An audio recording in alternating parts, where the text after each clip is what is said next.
ஆனா முதல்ல first time வந்து விவசாயம் இந்த பள்ளிக்கூடத்துல சின்ன வயசு எங்களை மாதிரி பசங்க அதாவது எங்க ஊர்ல வந்து 2011 வந்தப்ப பெரிய சமூகங்கள்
எனக்கு வந்து சொந்த ஊர் வந்து ஸ்ரீவில்லிபுத்தூர் பக்கத்தில் இருக்கிற மம்சாபுரம்.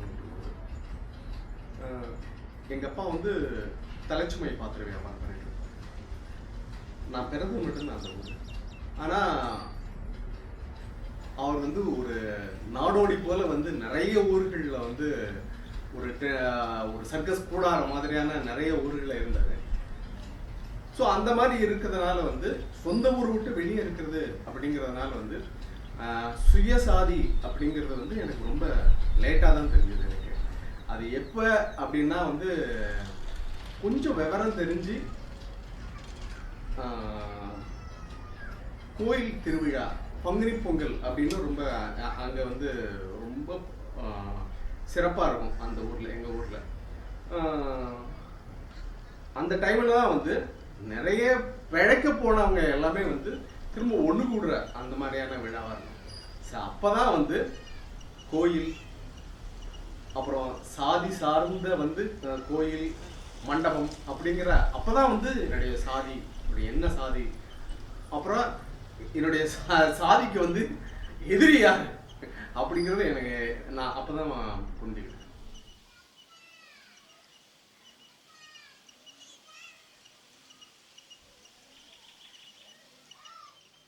நான் வந்து எங்கள் ஊரில் இருந்து கிராமத்துலேருந்து உத்தரப்புறத்துக்கு படிக்க போவேன். எங்களை எல்லாம் வந்து அந்த பிள்ளைமார்கள் மூப்பர்கள் இருக்கிற அந்த பகுதியில் உட்கார வைப்பாங்க. அந்த இது பல்லர் தெரு அல்லது வந்து குடும்பமார் தெரு அப்படின்னு சொல்லுவாங்க. அப்போ அந்த தெருவிலேருந்து வர்ற பையங்க வந்து இயல்பாகவே அவங்கள வந்து யாரும் சொல்லலைனாலுமே அவங்க வந்து ஒதுங்கி தான் உட்காருவாங்க. அப்படி ஒரு சின்ன பிரிவு இருந்தது. ஆனால் நாங்கள் எங்களுக்குள்ள மாணவர்களுக்குள்ளே அப்படியெல்லாம் பெரிய அளவு பழக்கமெல்லாம் அதை வித்தியாசமாக பழகிறதெல்லாம் கிடையாது. அவன் இவன் தான் பையங்கள்லாம் சொல்லுவாங்க, எங்களை அவன் இவன் தான் சொல்லுவாங்க, அவன் ஐயா அந்த மாதிரியெல்லாம் சொல்கிறது இல்லை. ஆனால் இவங்களை வெளியே, அதாவது வந்து நான் வந்து குடும்பமார் தெருவுக்குள்ளே நான் போகும்போது ஐயா நம்ம தசைவட்டி ஐயா வந்திருக்காரு அப்படின்னு சொல்லுவாங்க. நான் சின்ன பையன், ஆனால் என் கூட படிக்கிற அந்த பையன் வந்து என்ன ஐயான்னு சொல்ல மாட்டான், அவன் வேணும் தான் சொல்லுவான். ஆனால் அவங்க அப்பா வந்து என்ன ஐயா அப்படின்னு சொல்லுவார். அதே மாதிரி வந்து இன்னொரு பக்கத்தில் வந்து அருந்ததியர்கள் இருக்கக்கூடிய ஒரு பகுதி ஒன்று உண்டு. அருந்ததியர்களும் பறையர்களும் இருக்கக்கூடிய ஒரு ஒரு ஒரு இடம் உண்டு. அங்கே நாங்கள் போகும்போதே வந்து எங்களை வந்து ஒரு இடத்துல நிப்பாட்டிடுவாங்க அவங்களே. நான் எங்கள் வீட்டில் தோட்டத்தில் இந்த இது சால் அப்போ எல்லாம் கமலை தான் இருப்போம். அந்த சால் கிழிஞ்சிருச்சுன்னா தைக்கிறதுக்காக அங்கே போய் கூப்பிட போவோம், இல்லைன்னா அங்கே கொண்டு போய் கொடுத்து தச்சு எடுத்துகிட்டு வருவோம். அப்புறம் எங்கள் வீட்டில் இருக்கவங்க பெரியவங்களுக்கெல்லாம் வந்து செருப்பு இந்த மாதிரி இதெல்லாம் வந்து அவங்க அங்கே வந்து தச்சு கொண்டு வந்து கொடுப்பாங்க. அங்கே நான் போவேன். எங்கள் வீட்டில் ஏதாவது எங்கள் தாத்தா அவங்களாம் சொன்னாங்க, நான் போய் அவனை அங்கே போய் கூப்பிட்டு வாடா அப்படின்னு சொல்லுவாங்க. நான் போய் அவங்கள வாங்க போங்க அப்படின்னு சொன்னாக்க, ஐயா நீங்கள் என்ன இப்படியெல்லாம் சொல்கிறீங்க அப்படின்னு அவங்க சொல்லுவாங்க. அப்போ தான் வந்து எனக்கு வந்து முதல்ல வந்து இது ஏதோ வேறு மாதிரி இருக்குது அப்படிங்கிறத வந்து நான் வந்து ஒரு ஒரு ஒரு 10 வயசுக்குள்ளே நான் வந்து அதை உணர்ந்துருக்கிறேன். ஆரம்ப பள்ளிக்கூடம் படிக்கிற காலத்திலே வந்து உணர்ந்துருக்கிறேன்.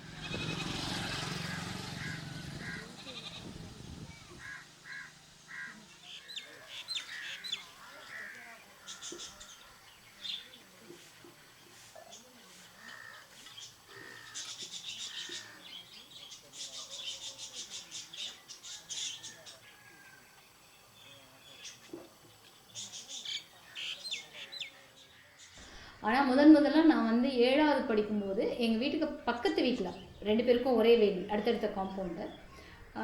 அது வரைக்கும் நாங்கள் எல்லோரும் ஃப்ரெண்ட்ஸ் வீட்டுக்கு போவோம், சாப்பிடுவோம். சொல்லப்போனால் ஃப்ரெண்ட்ஸ் தான் எனக்கு எல்லாருமே எங்கள் வீட்டுக்கும் நிறைய ஃப்ரெண்ட்ஸ் வருவாங்க. நாங்களும் எல்லா ஃப்ரெண்ட்ஸ் வீட்டுக்கும் போவோம்.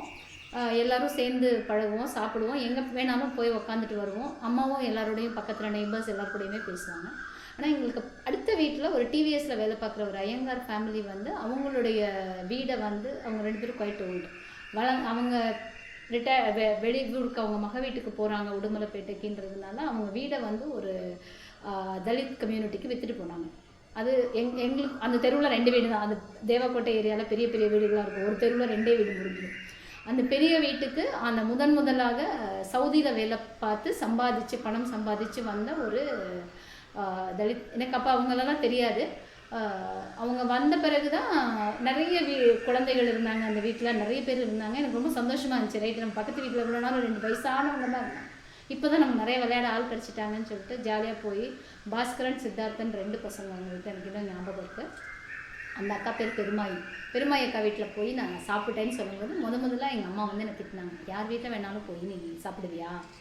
அது வரைக்கும் நான் வந்து தாமரை வீட்டில் சாப்பிடுவேன், களஞ்சியம் வீட்டில் சாப்பிட்ருக்கேன், மோகனா வீட்டில் சாப்பிட்ருக்கேன், மீனாக்கா வீட்டில் சாப்பிட்ருக்கேன், எல்லா வீட்லேயும் சாப்பிட்ருக்கேன். அம்மா சாப்பிட்டதெல்லாம் ஒன்றும் சொன்னதே கிடையாது. ஆனால் எனக்கு ஃபர்ஸ்ட் டைம் அப்போ தான் வந்து போய் எல்லா வீட்லேயும் போய் நீ சாப்பிடுவியா அப்படின்னு கேட்கும்போது தான் நான் 7வது படிக்கும்போது தான் எனக்கு ஜாதிங்கிற விஷயம் வந்து அதோட சேர்ந்து இந்த உணவு இந்த மாதிரி விஷயங்களெல்லாம் ரிலேட் ஆகிருக்கும் அப்படிங்கிறதே புரிய ஆரம்பிச்சிச்சு.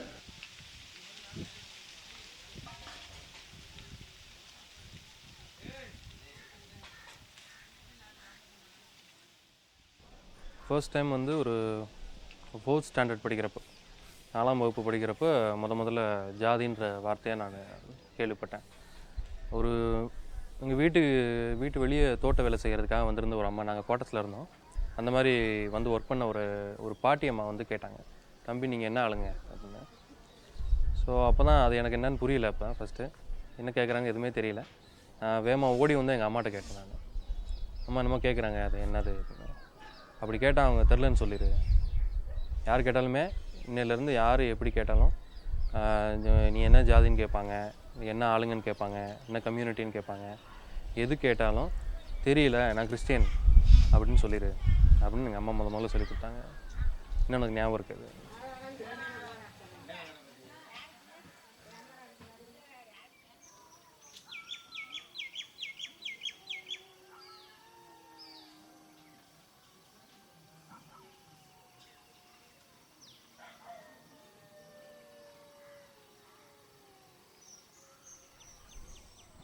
விவசாயம் இது வந்து வன்னியர் சமூகத்திலேருந்து வந்தனால, இவங்க விவசாய குடும்பத்தில் இருக்கிறதுனால இவங்க எங்கள் கூட வேலை செய்தவங்க பார்த்தீங்கன்னா இவங்க பண்ண இங்கே நாங்கள் ஒரு 10 ஏக்கரா இருக்குன்னா அவங்க கூட வேலை செய்தது பார்த்தீங்கன்னா இவங்க மாடு மேய்க்கிறதுக்கு வந்து தலித் சமூகத்தை சேர்ந்தவங்க தான் வந்து இருப்பாங்க. அவங்க வந்து வீட்டுக்குள்ளே வந்து முழுக்க இவங்க சேர்க்கறது கிடையாது. இது வந்து ஒரு ஆரம்பத்திலே வந்து முரண்பாடாக இருந்த ஒரு விஷயம்.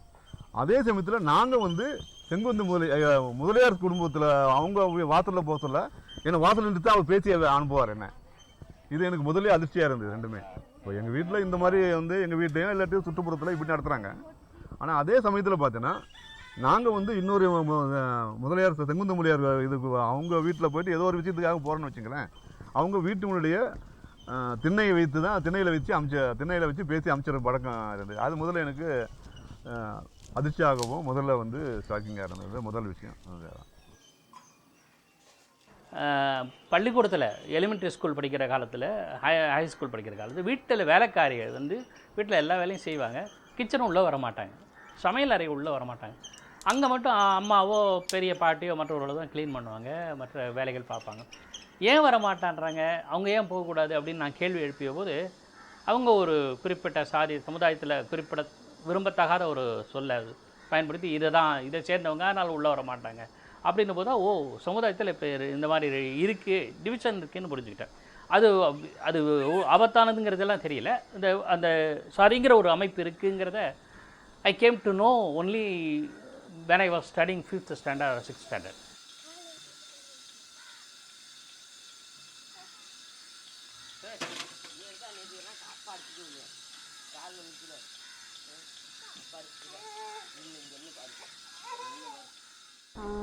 சின்ன வயசுலேருந்தே வந்து அப்பா வீட்டிலெல்லாம் வந்து காஸ்ட் பற்றி பேசுகிறதே தப்புன்ற மாதிரியான ஒரு வளர்ப்பு சூழ்நிலை தான் எங்கள் வீட்டில். அதனால் வெளியே போயிட்டு யார் அது மாதிரி பேசினாலும் நாங்கள் அவங்களோட பேச மாட்டோம் ஸ்கூலில்.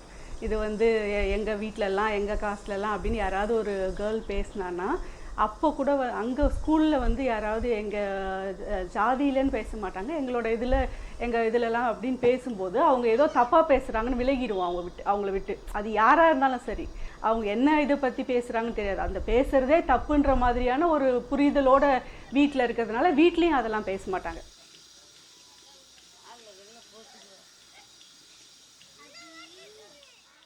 அப்பா வந்து பிறப்பால் வந்து கம்மாளர். அவங்க என்னென்னா தங்க தொழில் செய்கிறவங்க. அந்த ஃபேமஸான அந்த 5 தொழில் செய்வாங்க இல்லையா, சிற்பம், இரும்பு, தங்கம், அதில் தங்கம் டிசைன்ஸ் பண்ணுறவர். பட் ஆனால் சில லைஃப்பில் சில இன்சிடென்ட்ஸ்க்கு அப்புறமா ஒரு சுவாமிஜி மூலிமா வைணவம்க்கு கன்வெர்ட் ஆகிறாரு.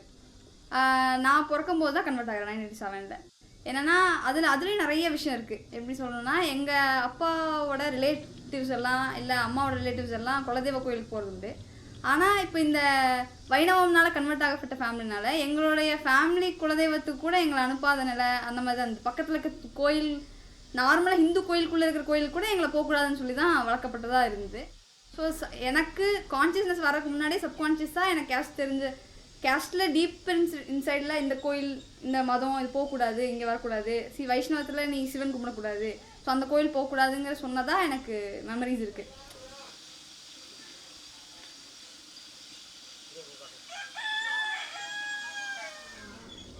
சொந்த ஊர் பார்த்திங்கன்னா உடுமலை. அங்கே வந்து கிராமம், தோட்டம்லாம் இருக்குது. ஸோ அங்கே வேலை செய்கிறவங்களுக்கு எல்லாமே வந்து அவங்களே வந்து பிளேட்ஸ் வச்சுருப்பாங்க, தனியாக கிளாஸஸ் இருக்கும். அது எல்லாமே வந்து தனியாக, அது மரத்துக்கடியில் அது பாட்டுக்கு தனியாக இருக்கும். அவங்க வரும்போது அதை எடுத்துகிட்டு வந்து தான் காஃபி கொடுப்பாங்க, வெளியே உட்காந்து குடிப்பாங்க. அதுக்கப்புறம் அவங்களே அதை கழுவி அங்கேயே வச்சுட்டு போயிடுவாங்க. மற்ற கெஸ்ட்டுக்கெல்லாம் பார்த்தா உள்ளேருந்து கிளாஸஸ்லாம் எடுத்துகிட்டு வந்து கொடுப்பாங்க. ஸோ அந்த மாதிரி இருக்கும்போது அப்போ தான் வந்து அவங்களுக்கெல்லாம் நம்ம அப்படி தான் கொடுக்கணும் அப்படிங்கிற மாதிரி எங்கள் பாட்டி, எங்கள் அம்மா அவங்களாம் வந்து சொன்ன மாதிரி எனக்கு ஞாபகம்.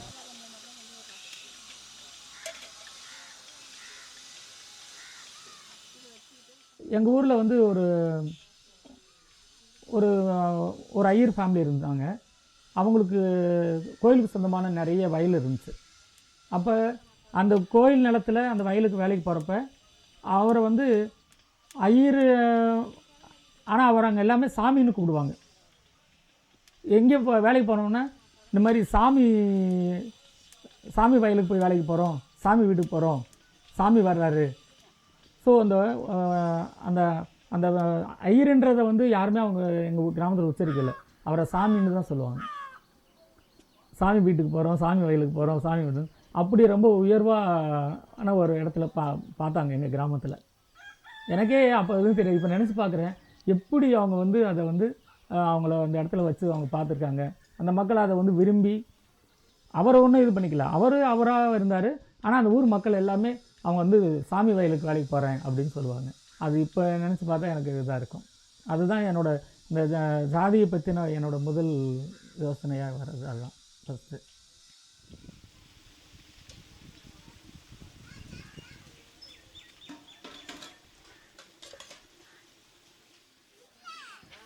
நான் சின்ன பிள்ளையில் இருக்கும்போது சின்னமலை குன்றுன்ற இந்த கிராமத்தில் வந்து குழாய் இந்த கிணறு தான் இருக்கும்.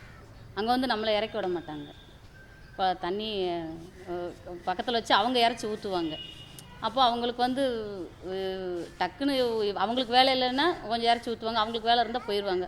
இப்போ மற்றவங்க யார் வந்து நமக்கு இறச்சி ஊற்றுவா அது முடியும். ஆனால் அந்த இடத்துல கிணறு இருக்குது, கயிறு இருக்குது, வாளி இருக்குது.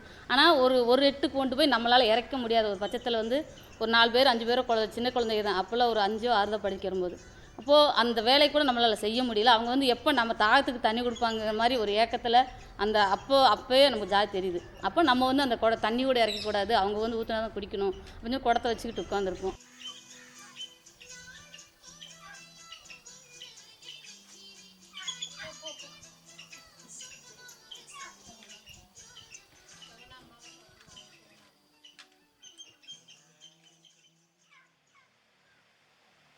கொங்கு மண்டலங்களில் இருக்கக்கூடிய ஒரு ஆதிக்க சாதியினர், அதாவது குறிப்பிட்ட ஒரு சமூகத்தை பேரை சொல்லலாமா? கவுண்டர் இன சமூகம் இதை வந்து அந்த இடத்துல ஆதிக்கம் அதிகமாக இருக்கும்.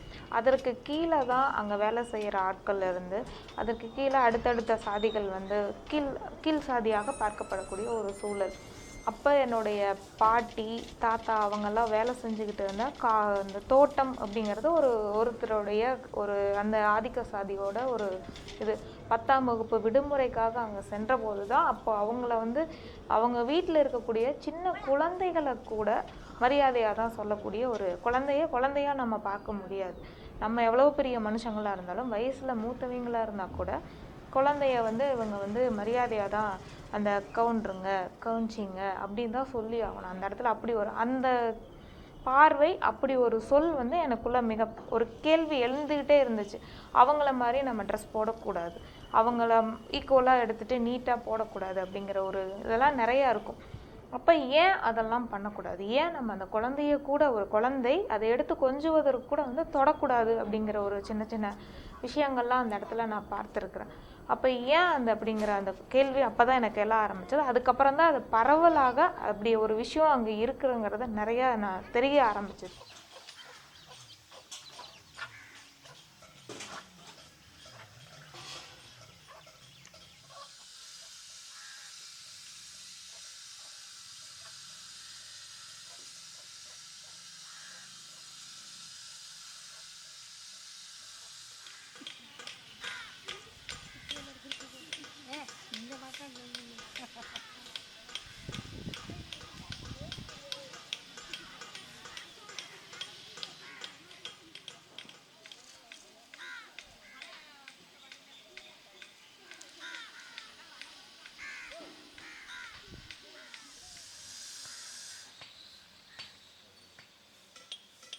ஊரில் ஒரு பொது கோயில் ஒன்று இருந்துச்சு, மாரியம்மன் கோயில் இருக்குது.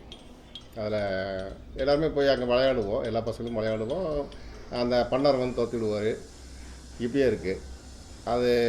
அந்த மாதிரி நேரத்தில் வந்து அந்த டீ பிரேக்கு அந்த இதில் வந்து இந்த பீரியடில் வெளியே போகிற போது எல்லாம் போய் விளையாண்டுருக்குறோம். அவர் வந்து எல்லாத்தையும் முடுக்கிறார். அப்போ அந்த பள்ளப்பையன்னு சொல்லிடுறாரு, இந்த பள்ள பசங்களாடா அப்படின்ட்டு சொல்லிடுறாரு. அது எனக்கு வந்து பள்ளப்பையனுங்கிறதுனால தான் வந்து அவ்வளவு இதாக முடுக்குனாரா அப்படி. எல்லாருமே எல்லா கவுண்ட பசங்க எல்லாம் தான் இருந்தாங்க, எல்லாம் தான் சேர்ந்து விளையாட்டுருக்குறோம். பள்ள பசங்க வயசு பள்ள அப்படின்னு சொல்கிறார். அது சாதி சொன்னோடனே எனக்கு பெரிய அப்போ தான் இதாக இருந்துச்சு. ஓ பள்ள பையனுங்கிறதுனால தான் முடுக்காரா அப்படிங்கிற மாதிரி இருந்துச்சு. அதுக்கு நான் எதிர்ப்பு என்ன பண்ணிங்கன்னா, நம்ம திருப்பி வந்து 1 மணி நேரம் வந்து ஆற்றாமல் பொறுக்க முடியல. பெரிய ஒரு கல்லை எடுத்துகிட்டு போய் திருப்பி அடித்தேன். அவரை அடிக்கலை, அந்த கோயிலில் விட்டு இருந்தது சடசடன்னு அது அடித்து கோயிலில் அது அடிச்சு வந்துச்சு. அவருக்கும் தெரியல, ஒன்றும் தெரியல வச்சுங்களேன். அந்த கோபத்தை அப்படி காட்டினேன். அதுதான் இது.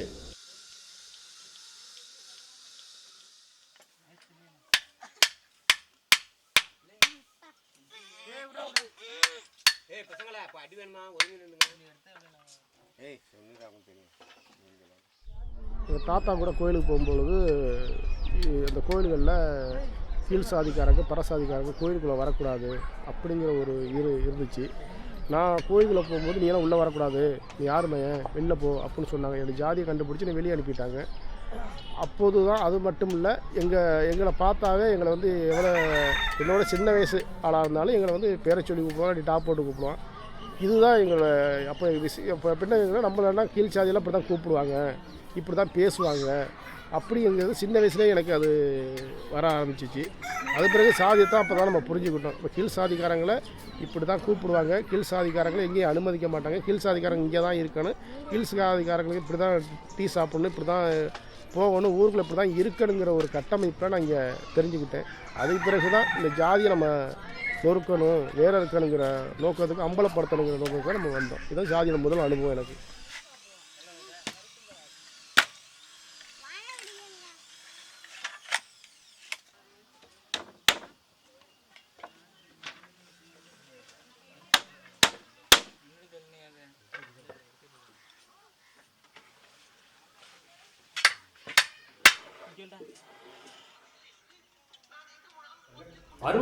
கிராமத்துக்கு போய் வேலைக்கு போகிறேன். நான் பிஎட் கிராஜுவேட் அசிஸ்டன்ட். எந்த ஊரும் எழுமலை பக்கத்தில் தீராமனவர் வில்லேஜ். அந்த ஊரில் போகிற பொழுது தான் நான் கிராமம்னா என்னென்னு தெரியும்.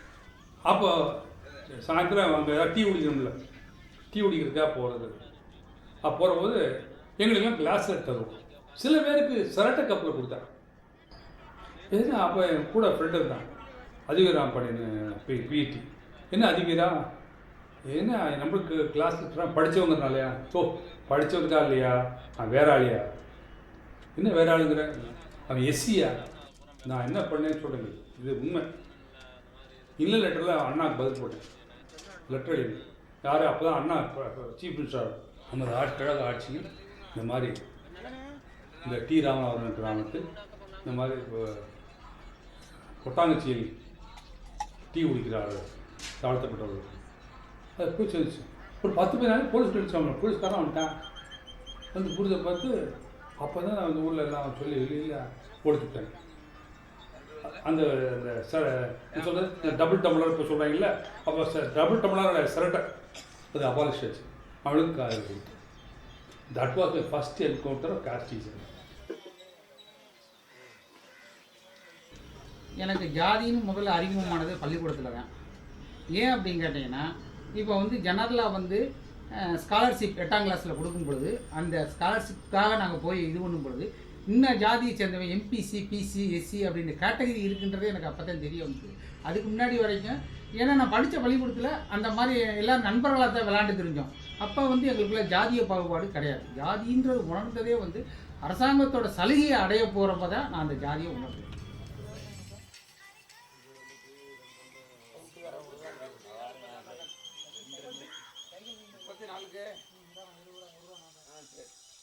முதல் தடவை நான் வந்து ஜாதின்ற வேர்டு கேட்டது வந்து என்னோடய ஃபேமிலி கான்டெக்ஸ்டில் இல்லை.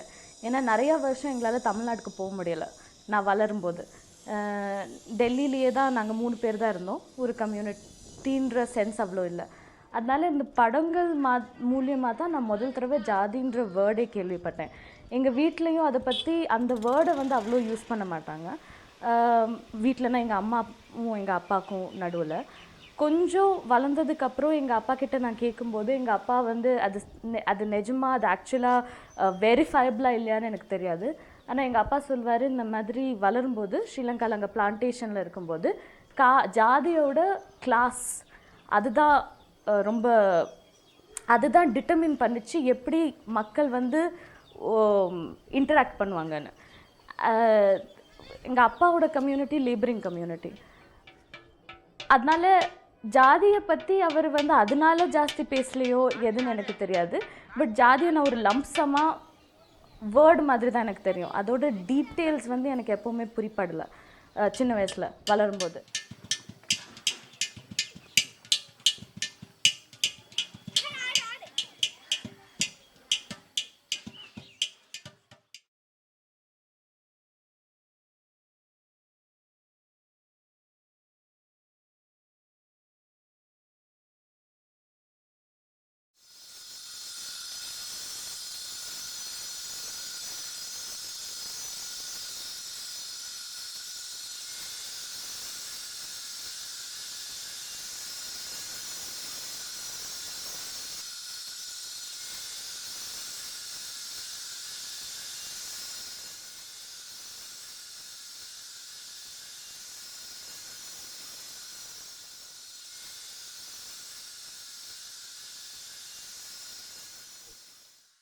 அப்போதெல்லாம் பேருந்து வசதி பெருசாக இல்லை, 45 ஆண்டுகளுக்கு முன்பு. இப்போ 45 ஆண்டுகளுக்கு பெருசு இல்லாமல் நடந்தே போகிற பழக்கம் இருக்கிறது. 9 வயசில் 10 கிலோமீட்டர் 15 கிலோமீட்டர் நடந்து போய் புதிய கிராமத்தை நம்ம பார்க்குறோம். தாகமாக இருக்கு, தாகமாக இருக்கிறது. பார்த்த எல்லா மனிதர்களும் நம்மை போன்றவர்களாகத்தான் இருக்கிறார்கள். ஆக ஒரு வீட்டில் போய் குடிக்க தண்ணீர் கேட்குறேன். ஒரு பாட்டி வெளியே வருகிறான். வெளியே வந்து பார்க்கலாம், நான் நிற்கிறேன். எனக்கு 9 வயசு. அப்போ பாட்டிக்கு எப்படியும் 75 வயது இருக்கலாம், தோராயமான கணக்கு தான். பாட்டி வந்தது கேட்டால் தண்ணி கொடுக்காமல் என்னை வெளியில் நிறுத்தி கேட்டால், நீ என்ன வகுப்புன்னு கேட்டான். 9 வயதில் எனக்கு தெரிந்த ஒரே வகுப்பு நான் 4ஆம் வகுப்பு. 4ஆம் வகுப்பு பாட்டின்னு. நான் அந்த வகுப்பு கேட்கல, வேற கேட்பேன். வேறு வகுப்பு இல்லை பாட்டி, எங்களுக்கு இருக்கிறதே 4ஆம் வகுப்பு தான் பாட்டி, வேறு வகுப்பு இல்லைன்னு சொன்ன பிறகு பாட்டி கேட்டால் நீ என்ன ஜாதின்னு சொன்ன. உள்ளபடியே நான் என்ன ஜாதி என்று எனக்கு அப்போது தெரியும்.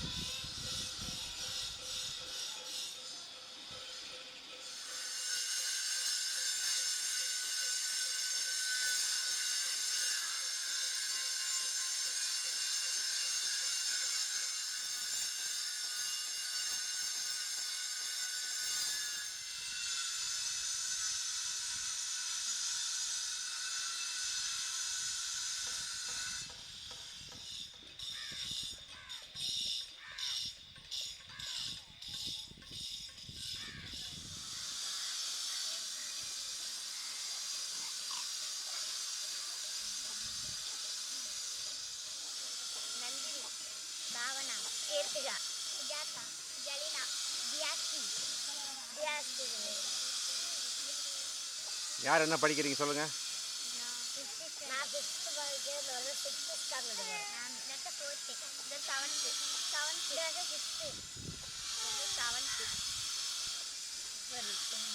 இந்த பாப்பா எத்தனை போகுது? குட்டி பாப்பா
என்ன இஸ்மாயில் பாய், இஸ்லாம்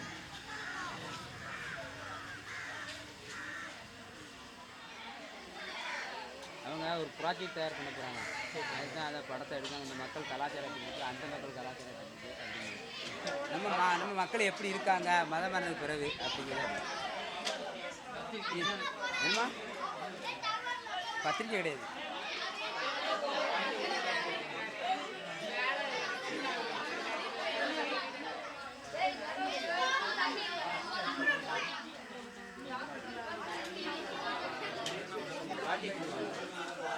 ஒரே பிஹெச்டி பண்ணதுக்காக அது பண்ணாங்க.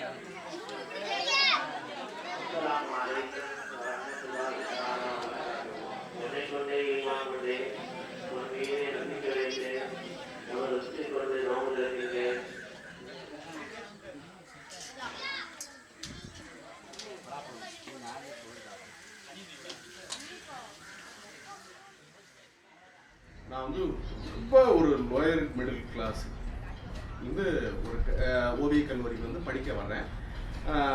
படிக்க வைக்கிறதுக்கான எந்த ஒரு பொருளாதார பின்னணியுமே எங்கள் அப்பாவுக்கு இல்லை. இருந்தாலும் வந்து அந்த டைமில் வந்து ஒரு பேக்வர்ட் ஹாஸ்டல், ஸோ அங்கே கூட எனக்கு இடம் கிடைக்கல அப்படிங்கும்போது அந்த கோபம் இருந்துச்சு எனக்கு. ஸோ இருந்தும் வந்து அந்த ஹாஸ்டலில் வந்து என்னையோட வசதியான இந்த நிறைய சாதி அடுக்கில் வந்து என்னோட மேலே இருக்கவங்க கூட இருந்தது கூட அந்த மாதிரியான இருந்தாங்க. ஸோ எனக்கு அப்போ வந்து அது அட்வான்டேஜ் இருந்தது எனக்கு அந்த மாதிரியான சமயம் தான்.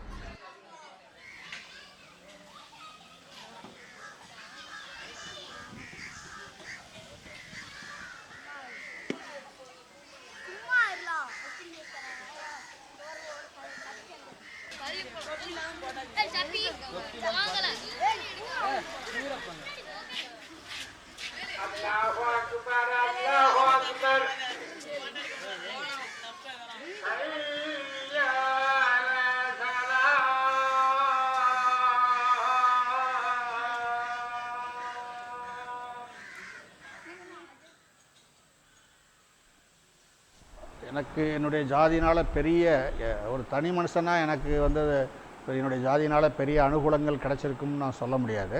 ஆனால் நான் வந்து ஒரு என்னுடைய ஜாதி ஒரு பேக்வர்ட் கிளாஸ் கம்யூனிட்டி, பிற்படுத்தப்பட்ட ஜாதி அப்படிங்கிற அந்த பட்டியலில் இருந்ததுனால எனக்கு வந்து இது அரசாங்கம் தரக்கூடிய ஸ்காலர்ஷிப் அதெல்லாம் கிடச்சிருக்கு. அதில் தான் நான் வந்து படித்தேன். அப்புறம் வேலைக்கு போகும்போது கூட எனக்கு வந்து அந்த பிற்படுத்தப்பட்ட வகுப்பு அப்படிங்கிற அதுக்கு அந்த அடிப்படையில் தான் வேலையெல்லாம் கிடச்சிது. அதை நான் வந்து அப்போ நான் இது அதனால தான் கிடைக்குதுன்னு நான் அப்படி நினச்சதில்லை.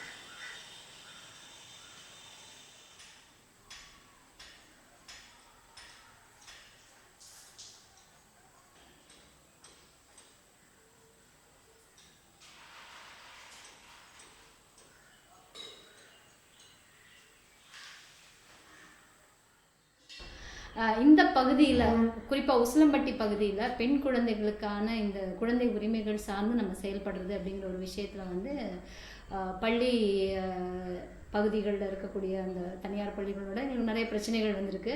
நிறைய லைஃப் த்ரெட்டனிங் இதெல்லாம் கொடுப்பாங்க. ஆனால் அப்போ எல்லாமே வந்து இந்த பகுதியில் இருக்க மக்கள் வந்து என்ன எப்படி பார்க்குறாங்க அப்படின்னா அது ஏதோ ஐயர் வீட்டம்மா அப்படி தான் சொல்லுவாங்க. அதுக்கப்புறமா தான் இன்னொரு விஷயம் என்ன பார்த்துக்குவாங்கன்னா அவங்க ஜாதியில் முக்குளத்தூரில் கல்யாணம் பண்ணாமா நம்ம வீட்டுக்குள்ள அது ஒரு விதமான ஒரு சேஃபான ட்ராவல். எனக்கு நைட்டு 1 மணிக்கு வந்தாலும் 2 மணிக்கு வந்தாலும் 12 மணிக்கு வந்தாலும் தனியாக வர்றோம் ஒரு பொண்ணாக வர்றோம் அப்படிங்கிறதுலாம் இல்லை. அந்த நேரத்தில் வந்து யாருனாலும் ஒரு மரியாதையோட எங்கம்மா போகிறீங்க வாங்க வீட்டில் இறக்கி விடுறேன், எந்த ஆட்டோக்காரங்க இருந்தாலும் ஃப்ரீயாக வந்து ட்ராப் பண்ணுறது. இது ரெண்டுக்குமே காரணம் வந்து கம்யூனிட்டி தான் அப்படிங்கிறது எனக்கு புரியுது.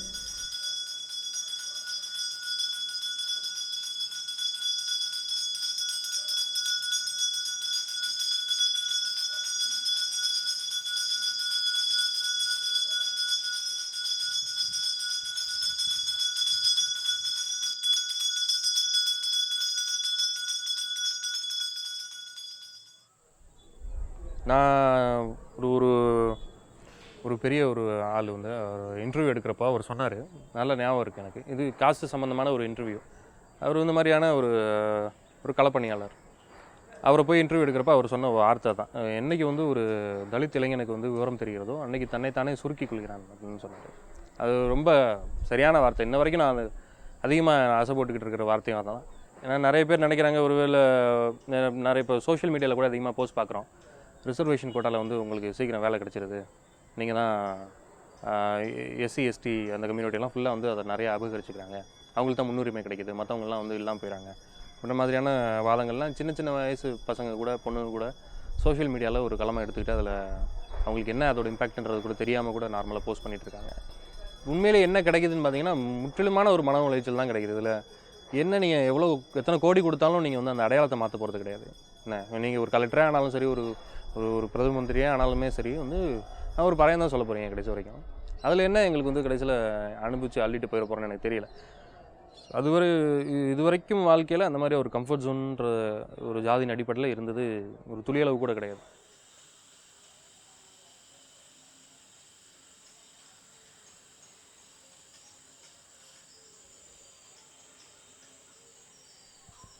பொதுவாக இந்த சாதியில் வந்து வன்னிய சமூகத்தை சேர்ந்தவர்ன்ற ஒரு சாதியினர் பிறந்தனால வந்து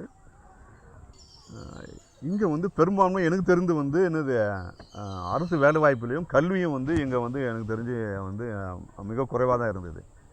நான் படிக்கிற சமயத்தில் இன்றைக்கு வந்து அது வந்து கம்பேரிட்டிவாக இன்றைக்கு கொஞ்சம் அதிகமாக இருக்கின்றது தான் உண்மை இருக்கலாம். ஆனால் வந்து அன்றைக்கு அது குறைவாக இருந்த சூழ்நிலை வந்து எனக்கு வந்து மிகப்பெரிய பாதிப்பை வந்தது. இவங்க வந்து படித்து எல்லாருமே வந்து ஏன்னா வந்து அப்போ நம்ம படிக்க சொல்ல பார்த்தீங்கன்னா மேல் சாதி சேர்ந்தவர்கள் இல்லாட்டி வந்து பார்ப்பனர்கள் வந்து அவங்களுடைய ரேஷியோ அரசு வேலைகள்லையும் மற்ற பணிகள்லையும் அவங்களாம் இருக்கிறது நம்மளால் வந்து சாதாரணமாக வந்து உணர முடிஞ்சது. இப்போ நம்ம படிக்க சொல்ல அதுவும் நல்லா தெரியுது. அது நம்ம கல்வியில் எல்லாத்துலேயுமே இந்த பிரச்சனையை வந்து புரிஞ்சு கொள்ள முடியுது.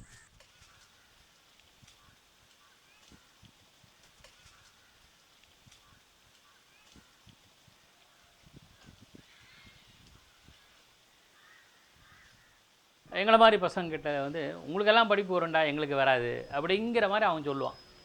அது மட்டும் நான் ஏன் இது இப்படி பேசுகிறாங்கன்னு தோணுமே தவிர, ஏன்னா ஒரு திருக்குறள் புரியலைன்னா 2-3 தடவை படித்தோம்னா 10 தடவை படித்தோம்னா மனப்பாடம் ஆகுது. அப்படி தான் நான் நினச்சிப்பேன். அவன் நினச்சிப்பான் எனக்கு வரவே இல்லைடா அப்படின்மா, எனக்கு ஏறவே இல்லை படிப்பு அப்படின்னு, உங்களுக்கு தான்டா வரும் அப்படின்றாங்க. இதனுடைய இதெல்லாம் புரியுது, என்னால் புரிஞ்சுக்க முடியல. அது ஸ்பெஷல் கேஸானு தெரியல. அது என்ன காரணம் தெரியல. மேபி அந்த பையனை தனிப்பட்ட பையனுடைய காம்ப்ளெக்ஸாக இருக்கலாம்னு நினைக்கிறேன். அப்படி தான் நான் ஃபீல் பண்ணுறேன். ஏன்னா நானும் ஃபெயில் ஆகிருக்கேன், பியூசியில் ஃபெயில் ஆகிருக்கேன். பிறகு நான் இம்ப்ரூவ் பண்ணியிருக்கேன். அது முனைவர் பட்டம் வாங்குற அளவுக்கு வந்திருக்கேன்.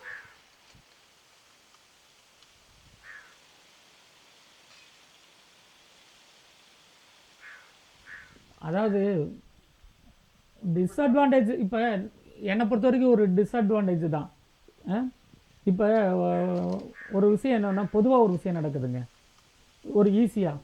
இப்போ நான் ஒரு பிராமணாக இருந்தேன்னு வச்சுக்கோங்களேன், ஒரு பிராமன் கம்பெனியில் எனக்கு உடனடியாக வேலை கிடைக்கும். நான் ஒரு முஸ்லீமாக இருந்தேன்னா ஒரு முஸ்லீம் கம்பெனிக்கு உடனே வேலை கிடைக்கும். அந்த மாதிரி ஒரு இது இருக்கு இல்லையா. நான் சென்னை வேலையை தேடி வர்றப்ப ஜாதி சார்ந்த எந்த ஹெல்ப்பும் இல்லை. ஏன்னா இங்கெல்லாம் ஒரு அடையாளத்தை முன்னிட்டு தான் அவங்களாம் எடுத்துட்டாங்க வேலைக்கு. அந்த மாதிரி எனக்கு ஒரு அட்வான்டேஜ் எதுவுமே சுத்தமாக அது கிடைக்கல. அங்கே ஒரு சின்ன மைனாரிட்டி அந்த கவுண்டர்ன்றதே வந்து இப்போ சென்னை மாதிரி நகரத்துக்கு வர்றப்ப அந்த ஊருக்கு வரைக்கும் தான் ஒரு 2 மேஜர் கம்யூனிட்டி. இங்கே சென்னை வர்றப்ப நான் ஒரு அடையாளம் இல்லாத ஆள் தான். அடையாளம் இல்லாத ஆள்னால என்னன்னா, நான் என்னோடய இலக்கை அடைகிறதுக்கு ரொம்ப சுத்த வேண்டியதாக போச்சு.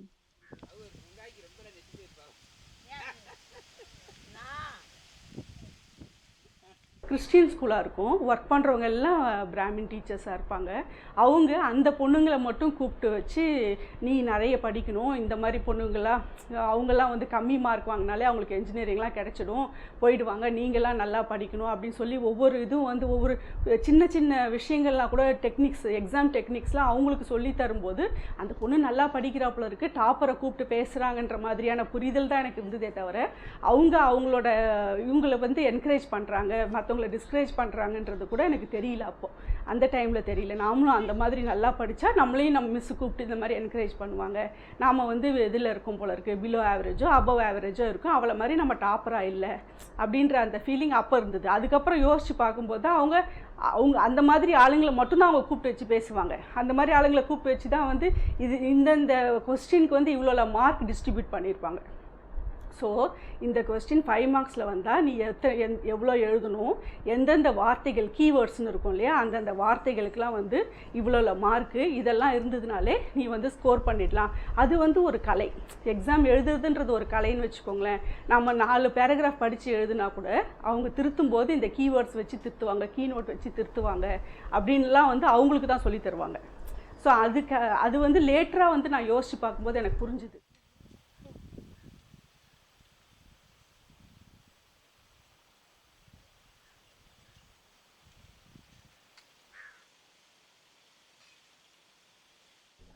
காலேஜில் பார்த்தோன்னா இப்போது நான் வந்து சரி நான் வந்து இப்போ ஒரு கொங்கு வேளாளர் கம்யூனிட்டியை சேர்ந்த பொண்ணு தான். அப்போது அந்த கேஸ்ட்டை சேர்ந்த ஸ்டாஃப்ஸ் இருக்கும்போது அவங்க ஈஸியாக வந்து ப்ரிடிக்ட் பண்ணிடுவாங்க, இந்த பொண்ணு இந்த கேஸ்ட்டு தான், ஊர், அப்புறம் அப்பா அம்மா என்ன பண்ணுறாங்க, அதை வச்சு ஈஸியாக ப்ரிடிக்ட் பண்ணிடுவாங்க. ப்ரிடிக்ட் பண்ணிவிட்டு எங்களுக்குன்னே எங்ககிட்டயே பேசுகிறது, அப்புறம் வீட்டு நியாயமாக பேசுகிறது, அப்பா அம்மா எப்படி இருக்காங்க, தீபாவளிக்கு ட்ரெஸ் எடுத்துட்டியா அப்படிங்கிற மாதிரியான உன் ட்ரெஸ் ரொம்ப நல்லா இருக்கு, என் சாரீ நல்லா இருக்கா, என் பொண்ணுக்கு வந்து இந்த மாதிரி ஸ்கூல் சேர்த்திருக்கேன் அப்படிங்கிற அவங்களோட சொந்த விஷயங்கள் எல்லாத்தையுமே வந்து பேசுவாங்க. ரொம்ப உரிமையை எடுத்துக்கிட்டு அக்கா அத்தை அப்படிங்கிற மாதிரி ரொம்ப உரிமையாக வந்து பேசுவாங்க. அதுக்கப்புறம் மார்க்ஸுமே ரெக்கார்டுமே நான் ஓரளவுக்கு சப்மிட் பண்ணேன்னா போதும், அதுக்கே மார்க்ஸ் போட்டுருவாங்க. அந்த மாதிரி கொஷின்ஸ் எல்லாம் படிக்காமே மார்க்ஸ் போடுவாங்க. அந்த மாதிரி எல்லாமே இருந்திருக்கு, நான் எக்ஸ்பீரியன்ஸ் பண்ணியிருக்கேன். அந்த மாதிரி ஸ்டாஃப்ஸ் இருந்து.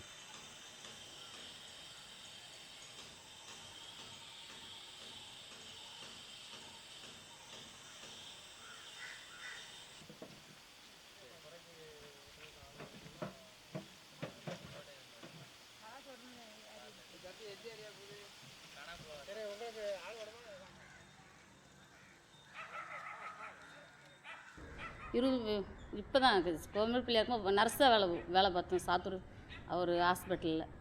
அப்போ அங்கே வந்து ஒரு 3 நர்ஸு தான் வேலை பார்த்தோம். நல்லா வச்சுக்கிடுவாங்க, வேலை ரொம்ப தான், ஆனால் நல்லா வேலை செஞ்சோம், நல்லா வச்சுக்கிட்டாங்க. எதுவுமே நம்மளை மற்ற பிள்ளை மாதிரி இல்லாமல் பழக பார்க்க எல்லாமே இருந்தாங்க. ஆனால் அதில் என்னென்னா கடைசியில் நம்ம தெருவிலிருந்து ஆட்கள் போகும்போது இது நம்ம சொந்தக்கார பிள்ளைன்னு சொல்லுவாங்கள்ல, அப்போ அது வந்து நாய்க்குமார்க் ஹாஸ்பிட்டல் சொல்லும்போது அவருக்கு தெரியுது, அப்போ இது வந்து சக்கிரி பிள்ளை அப்படின்னு சொல்லும்போது அங்கே வந்து வேறுபாடு தெரிஞ்சது. ஏதாவது முதல்ல வந்து நம்மளா ஜூஸ் கொண்டு போய் கொடுக்குறது, அந்த தண்ணி கொடுக்குறது, டாக்டர் கேட்டோன்னு நம்ம எல்லா வேலையும் செய்வோம். அப்போது அதை வந்து மறுபடியும் வந்து மறுக்கப்பட்டுச்சு. அப்போ அப்போ அது ஒன்று. இன்னொன்று வந்து ரொம்ப ஏதாவது ஒரு தவறு மற்ற ஆட்கள் வந்து நம்ம ஆட்கள் வந்து ஏதாவது ஒரு தவறு செஞ்சுட்டு தண்ணி அடிச்சுட்டு வந்தாங்கன்னா அவர் வந்து அந்த இடத்துல வந்து பொதுவாக சொல்ல மாட்டார், உங்கள் ஜாதி ஆள் இப்படி தான் செய்வாங்க, உங்கள் ஆட்கள் வந்து இப்படி தான் பண்ணுவாங்க, உங்கள் ஜாதிக்காரங்களுக்கு இப்படி தான் தெரியும் அப்படி சொல்லும்போது நமக்கு ரொம்ப கஷ்டமாக இருந்துச்சு. நான் அதுலேருந்து அப்படி வேலையை நின்றுட்டு அப்போ இது வந்து நமக்கு தவிர்ப்படாது. அப்போது ஜாதி வந்து இங்கே வந்து பார்க்குறாங்கன்னு அதில் நம்ம ஜாதினால தான் இந்த வந்து நமக்கு வந்து மதிப்பு இல்லை, முதல்ல இருந்த மதிப்பு இப்போ இல்லைன்னா அப்போ ஜாதி தெரிய போய் தான் அப்போ இந்த இடத்துல வேலை பார்க்கக்கூடாதுன்னு சொல்லி அந்த இடத்துல வேலையை விட்டுட்டு அப்புறம் வேறு இடத்துல கோயில்பட்டியில் வேலைக்கு சேர்ந்தேன். அங்கே வந்து அந்த மாதிரி இது இல்லைன்னா நம்ம ஆட்கள் அங்கே வர்றதுக்கு வாய்ப்பு இல்லை, அதனால இல்லை, ஒரு வேளை வந்திருந்தால் கூட அந்த வாய்ப்பு இருந்திருக்கும், அவங்களும் அந்த மாதிரி பார்த்துருப்பாங்க. அது வந்து ரொம்ப கஷ்டமான ஒரு அனுபவம்.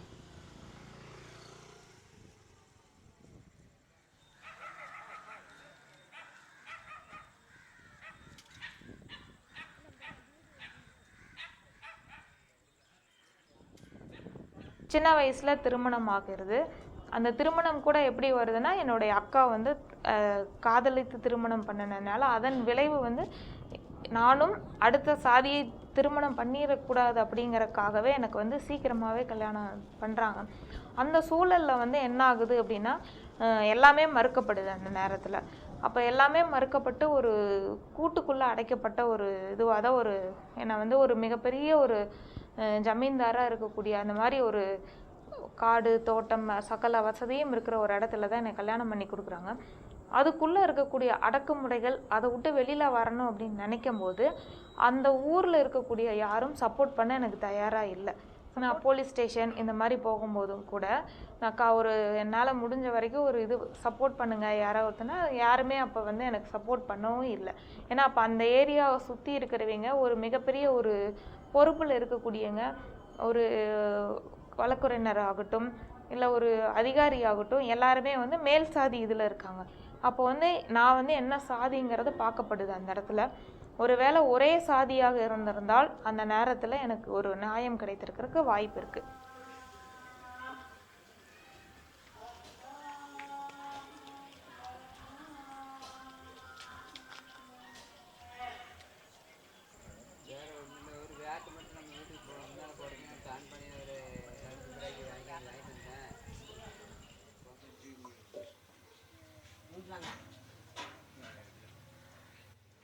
எங்கள் அப்பாவுக்கு வந்து ஸ்கூல் போகிறதுக்கு செருப்பு கூட இல்லை. நான் கான்வெர்ட் ஸ்கூல் போனேன். It's in terms of access அது வந்து படிக்கிறது வந்து ஒரு லக்ஸுரி. சிம்பிளி படிக்கிறது வந்து எங்கள் அப்பாவுக்கு ஒரு லக்ஸுரி. இப்போது நான் வளர்ந்ததுக்கப்புறம் கூட எங்கள் அப்பா வந்து அது வந்து ஒரு வண்டர்மெண்ட்டில் தான் சொல்லுவேன், என்னால் படிக்க எனக்கு சான்ஸ் கிடச்சிதுன்னு. நான் வளரும்போது அது வந்து ஒரு பேசிக் நீடாக தான் நான் அதை அக்சஸ் பண்ணேன். It's in my experience I have encountered நான் புரிஞ்சுக்கிட்டது வந்து நான் இன்ஸ்டிங்க்டாக வந்து ஒரு ரியாக்ட் பண்ணுறது வந்து ஒரு கிளாஸ் அண்டர்ஸ்டாண்டிங்கில் எப்போவுமே இது பண்ணியிருக்கேன்.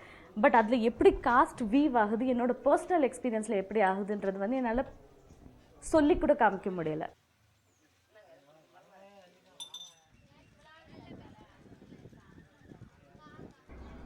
இப்போ எனக்கு அந்த மாதிரியான இல்லை. இப்போ ஏன்னா என்னோட குடும்பம் வந்து ஒரு கம்யூனிஸ்ட் குடும்பம் இருந்ததுனால, நான் சின்ன குழந்தையிலேருந்து வளர்கிற போதே பெரிய தலைவர்கள்லாம் வந்து வீட்டுக்கு உட்காந்து பேசிகிட்டு இருப்பாங்க. அப்போ ஒரு பெரியவங்க பார்த்தா எனக்கு பெருசாக இருந்துச்சு, தவிர பெரிய இதே இல்லை. அதுக்கு பின்னால் எனக்கு நான் பார்த்தது வந்து அருந்தீர் மக்கள் இப்படி இருக்காங்கன்னு தான் பார்த்தேன் எங்கள் ஊரை பொறுத்தளவு. ஒரு கட்டத்தில் அந்த சிபி அந்த இதில் அருந்தீர் பசங்க கூட வந்து சிபிஎம்மில் இளைஞர் மன்றத்துல எல்லாம் சேர்ந்துருந்தாங்க. என்னோடய வயசு பசங்க தான், 16 வயசு 17 வயசில் சேர்ந்துருந்தாங்க. அவங்க வந்து அந்த திண்ணையில் உட்காந்துருக்கிற போது, சிபிஎம் அலுவலக திண்ணையில் உட்காந்துருக்கிற போது எங்கள் பெரியவங்க வந்து ஒரு மாதிரி பேசுனாங்க. அதெல்லாம் இவங்களுக்கு பங்காளி தான். பேசுகிற போது என்ன இருந்தாலும் நினச்சி பார்க்கணும், ரொம்ப தான் இதாகிடுச்சு அப்படிங்கிற மாதிரியான பேசுனாங்க. அந்த பசங்களுக்கு முகம் வாடி போச்சு. அப்போ எந்திரிச்சு போயிட்டாங்க. இதுதான் எனக்கு பாதிச்சது. அப்புறம் நான் வந்து பெரியவங்களாம் அப்போவே சத்தம் போட்டேன். இப்போ நானும் உட்காந்துருக்கேன், நானும் மட்டும் தான் உட்காந்துருக்கிறேன், நானும் அப்படி கால் மேலே கால் போட்டு உட்காந்துருக்கேன், நீ என்னையெல்லாம் பேசிட்டு போனேன், பொதுவாக தான் பேசுனேன், சின்ன பசங்க வந்து மரியாதையில் உட்காந்துருக்கேன் தான் பேசுகிறேன்னு சொல்கிறாரு. அப்போ நீ என்னையே குறித்து பேசலாமே, உரிமை இருக்குது, அப்போ நீ பேசுனது உங்களுக்கு சாதி தான், அப்போ நீ சாதி மதத்துக்கு அப்பால் பண்ணி பேசுகிறீங்க, கம்யூனிஸ்ட் பேசுகிறீங்க, ஆனால் உங்களுக்குள்ள சாதி இருக்குது இப்படின்னு திட்டிட்டு அந்த பசங்களோட போய் யாரும் சொல்கிறேன்.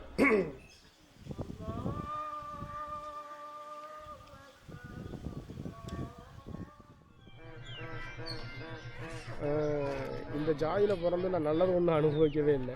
உதாரணத்துக்கு நாம் இந்த ஜாதியில் பிறந்தது அந்த கீழ் சாதிங்கிறது இருக்கிறதுனால அரசு அலுவலகங்கள்லையோ காவல் நிலையங்கள்லையோ இல்லை பொதுவான நண்பர்கள்லையோ நம்ம இன்ன சாதின்னு தெரிஞ்ச பிறகு அவங்க நம்மள்கிட்ட பேசுவதையோ உறவு வச்சுக்கிறதையோ அவங்க தான் தீர்மானிக்கிறாங்க.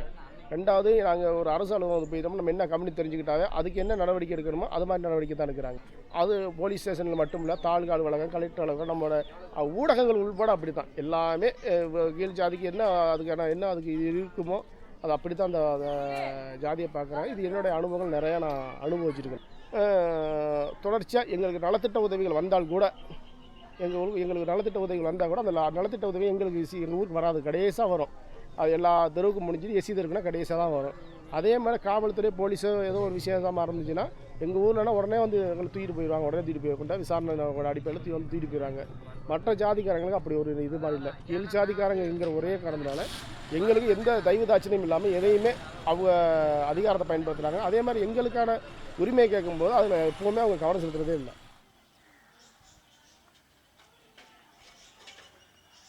எங்கள் அப்பா வந்து என்னை 17 வயசில் இது பண்ணிட்டு விட்டுட்டு இறந்துட்டாங்க. அந்த நேரத்தில் வந்து நான் ஃபார்மசி படித்து இது ஒன்று டிஸ்கண்டினியூ பண்ணிவிட்டு நான் வந்து மெட்ராஸுக்கு போகிறேன்.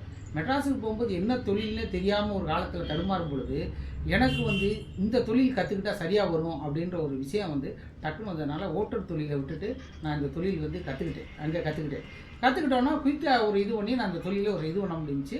அது வந்து என்னோட ஒரு ப்ளஸ் பாயிண்ட். ஏன்னா என்னோடய வாழ்வாதாரம் வந்து பாதுகாக்கப்பட்டது முதல் இது.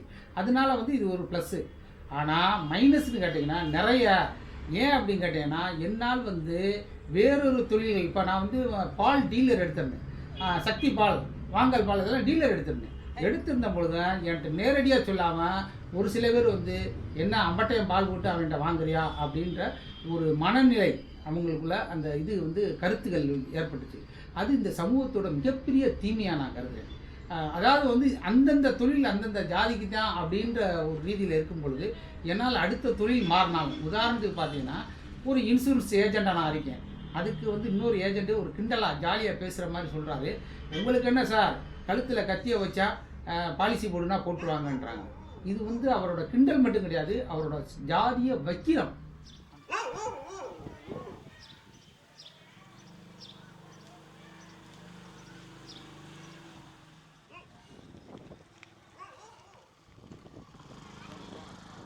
நான் தொழில் அடுப்பில் வந்து வெட்டிங் ஃபிலிம் மேக்கிங் நிறையா பண்ணிகிட்ருக்கேன். ஸோ இங்கே வந்து தமிழகத்தை பொறுத்த வரைக்கும் த்ரூ அவுட் வந்து சென்னையிலேருந்து நீங்கள் கன்னியாகுமரி வெட்டி எடுத்துக்கலாம். இது அதர் ஸ்டேட்டை பற்றி எனக்கு தெரியாது. ஒரு வெட்டிங் ஃபிலிம் போய் பண்ணுறதுக்கு போகிறப்போ அவங்க ஒரு ஆர்டருக்கு நம்மளை கூப்பிட்றப்பவே வந்து இப்போ குறிப்பிட்ட ஒரு சமூகத்தினருடைய கல்யாணம் அப்படிங்கிறப்போ அந்த 2 சமூகமுமே ஒரே சமூகமாக தான் இருக்கும், பெண்ணு வீடும் சரி மாப்பிள்ளை வீடும் சரி. ஸோ அது சம்பந்தப்பட்ட ஒரு அதே சாதி சம்மந்தப்பட்ட ஒரு ஃபோட்டோகிராஃபரையோ வீடியோகிராஃபரையோ தான் கூப்பிட்றாங்க. ஸோ நான் போய் நிறையா இடத்துல என்கவுண்டர் பண்ண ஒரு விஷயம், நிறைய இடத்துல எனக்கு என்னுடைய தொழில் ரீதியாக வாய்ப்புகள் இழந்திருக்கேன் நிறையா. என்ன ரீசனா, அந்த குறிப்பிட்ட சாதியை சேர்ந்த ஆள் நான் இல்லைங்கிறதுக்காக. இதே மாதிரி இப்போ இப்போ நான் பிறந்த ஒரு சாதி சேர்ந்த ஒரு இடத்துக்கு நான் போகிறப்போ நான் தெரிஞ்சு போனாலும் இன்டென்ஷனலாவோ அன்இன்டென்ஷனலாக போனால் கூட அவங்களுக்கு வந்து எப்படியாவது தெரிஞ்சிருது. அவங்க எப்படி கண்டுபிடிக்கிறாங்கன்னு எனக்கு தெரியாது. ஈவன் தோ நான் எப்படி போகிறேன் எப்படி கண்டுபிடிக்கிறேன் இன்றைக்கு வரைக்கும் என்னால் கண்டுபிடிக்க முடியல. பட் அவங்க சொல்லி 2வது நாள் 3 நாள் டைம் கேட்பாங்க. 3வது நாள் ஆர்டர் கன்ஃபார்ம் ஆகும். இது எனக்கு எப்படி கண்டுபிடிப்பாங்கன்னு தெரியாது எனக்கு.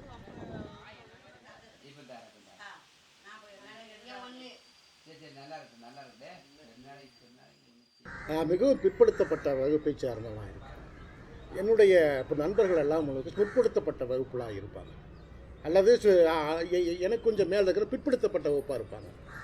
இவர்களோடு சகஜமாக பழக முடியாத ஒரு நிலை ஏற்படும். ஒரு குற்ற உணர்வல்ல, ஒரு கூச்சம்னு சொல்லாதீங்க, அல்லது தாழ்வு மனப்பான்மைன்னு சொன்னால் இன்னும் கூட எளிமையாக. இப்போ நாம் ஒரு தாழ்ந்த ஜாதியாக இருக்கிற ஒருவனுக்கு அவனை அறியாமலே ஒரு தாழ்வு ஆன மனநிலை, இந்த வீட்டுக்குள்ளே போகலாமா, போனால் பேசிடுவாங்களான்னு ஒரு பெரிய மனநிலை வரும். இப்போ இது எங்கே ஒழியுது, ஜாதி எங்கே ஒழியுது, எந்த இடத்துல ஜாதி ஒழியுதுன்னு நான் பார்க்கும்போது, அதுக்கு பிறகு நான் தொழிற்சாலைக்கு போவேன், நான் தொழிலாளியாக போவேன். தொழிலாளியாக போகிற இடத்தில் ஜாதி இல்லை. ஏன்னா அங்கே ஜாதி அப்போ தான் ஒழியுது. நீ என்ன ஜாதின்னு எவனு கேட்குறதும் இல்லை, நம்ம எல்லாமே ஒட்டுக்காத்தான் பார்ப்போம், இவனை பழகிறோம். ஆனாலும் உள்ளபடியே தாழ்ந்த ஜாதியாக இருப்போம். அதுவும் மிகவும் பிற்படுத்தப்பட்ட தாழ்த்தப்பட்ட மக்களிடத்தில் எப்போதும் ஜாதிய உணர்வு இருப்பதற்கு காரணம், எந்த நேரத்திலும் நாம் காயப்படுத்தப்படலாம்.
என்னுடைய தங்கையோட அவங்க கல்யாணம், அதுக்கப்புறம் வந்து அவங்களுடைய மகள், அந்த மாதிரியான திருமணம், அந்த மாதிரியான விழாக்கள், அந்த மாதிரியான இதில் வந்து ஒரு தாய்மாவனா வந்து நான் போய் அந்த இதை என்னால் மறுக்கவே முடியல. என்னால் அந்த விஷயத்தை வந்து நான் வந்து இன்னும் வந்து என்னால் வர முடியாது, நான் இது பண்ண மாட்டேன் அப்படிங்கிற ஸ்டாண்ட் இன்னும் எடுக்கல. அது தப்பு தான் அப்படின்னு நான் நினைக்கிறேன். சாதி அப்படிங்கிறது வந்து எங்கே வலுப்புறது அப்படின்னு நம்ம பார்த்தோம்னா வந்து இந்த மாதிரியான சடங்கு சம்பிரதாயம் அப்படிங்கிற அந்த மாதிரியான விஷயம் இருக்கு இல்லைங்களா. ஸோ அங்கிருந்தா வந்து அது வலுப்புறது அப்படின்னு நான் நினைக்கிறேன்.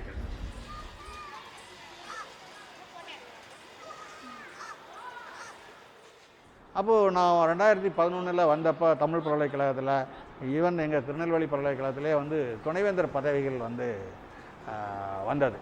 வந்தப்போ நிறைய பேர் சொன்னாங்க, நீங்கள் உங்கள் பயோடேட்டாவை கொடுங்க, முயற்சி பண்ணுங்க அப்படின்னாங்க. இந்த ஆட்சிகள் இப்போ நடக்கிறதுல வந்து துணைவேந்தர் பதவிக்கு குறைஞ்சது ஒரு 2 கோடியிலேருந்து மேலே போய்கிட்டே இருக்க, இந்த பணத்துக்கெல்லாம் எங்கே போகிறது, அதை பற்றி நீங்கள் கொலைப்படாதீங்க, உங்களுக்கு வந்து உள்ள அந்த இதுக்குள்ளே வந்துட்டிங்கனாக்கா உங்களுக்கு வந்து ஸ்பான்சர் பண்ணுறதுக்கெல்லாம் ஆட்கள் இருக்காங்க. ஸ்பான்சர் எப்படி பண்ணுவாங்க, யார் பண்ணுவாங்க, இல்லை அது வந்து ஜாதியிலே சொல்லலாம் அப்படின்னு ஒரு 2-3 பேர் சொன்னாங்க. ஜாதியிலே நம்ம ஜாதியில் வந்து ஒவ்வொரு ஜாதிக்கும் ஒரு துணைவேந்தர்கள் தேவைப்படுதுன்னு நினைக்கிறாங்க. அப்படி இருக்கிற போது நீங்கள் வந்துட்டிங்கன்னா உங்களை ஸ்பான்சர் பண்ணுறதுக்கு நம்ம ஏற்பாடு பண்ணலாம் அப்படின்னு சொன்னாங்க. ஐயா ஆளை விடுங்க, இதெல்லாம் வந்து ஜாதி மூலம் இவ்வளோ காலம் வந்து ஜாதி வந்து ஒரு நிராகரித்த ஆளாக இருந்துட்டு இந்த துணைவேந்தர் பதவிக்காக ஜாதியை நாடி போனாக்க அது மாதிரி ஒரு அதுக்கு பதிலாக நான் வந்து செத்துட்டேன்னு நான் சொல்லிடல, எப்படியும் சொன்னேன். அது மேலே செத்து போகலாம். இதுக்கு போய் இதுக்காக நான் திரும்பி எல்லாம் ஜாதி கூடையெல்லாம் போய் உட்காந்துட்டு இருக்க முடியாது.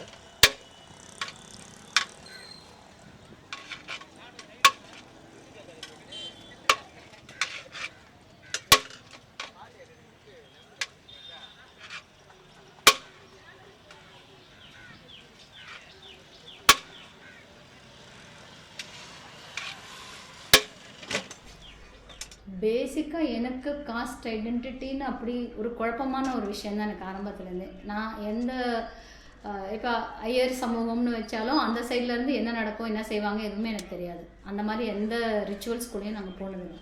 மெயினாக சாப்பாடு ஒரு விஷயம் சொல்லுவோம். அப்படி பார்த்தா இங்கே வந்து நான் நான்வெஜ்ஜும் சமைப்பேன், பீஃபு போர்க்கு எல்லாமே சமைப்பேன். அப்படி வரும்போது மற்றவங்க ஈவன் என்னோடய மாமனாரே பார்ப்பாங்க, இது என்னது மாட்டுக்கறி பனிக்கறிலாம் சமைக்கிறேன், உன் வீட்டில் நான் எப்படி கறி சாப்பிடுவேன் அப்படின்னு அவரே கேட்பார். ஆனால் அவருக்கு வந்து தினம் நான்வெஜ் இல்லாட்டி சாப்பிட முடியாது. ஆனால் அவருக்கு மாட்டுக்கறின்ற விஷயம் வந்து அக்செப்ட் பண்ண முடியாத ஒரு விஷயமா இருக்கும். ஆனால் என்னோடய குழந்தைங்களோ என் கணவரோ எல்லாருமே சாப்பிடுவாங்க, மாட்டுக்கறி பனிக்கறி எல்லாமே சாப்பிடுவாங்க, எல்லாமே சமைப்போம். நாங்கள் எல்லாமே நானே சமைப்பேன். ஆனால் இன்னும் எனக்கு அந்த இதில் ஹேண்டில் பண்ணுறது அப்படிங்கிறதுல வந்து என்னென்னா, உணவுங்கிறது நம்மளுடைய பழக்க வழக்கத்தோடு சேர்ந்த ஒரு விஷயம், உரிமை சார்ந்த ஒரு விஷயம். அப்படிங்கிறதுல அவங்க சாப்பிட்றதுலையும் அவங்களுக்கு சமைச்சு கொடுக்குறதுலையும் எனக்கு பிரச்சனை இல்லாட்டி கூட நான் சாப்பிட்றதுங்கிறது என்னால் இன்னும் வரலாம்.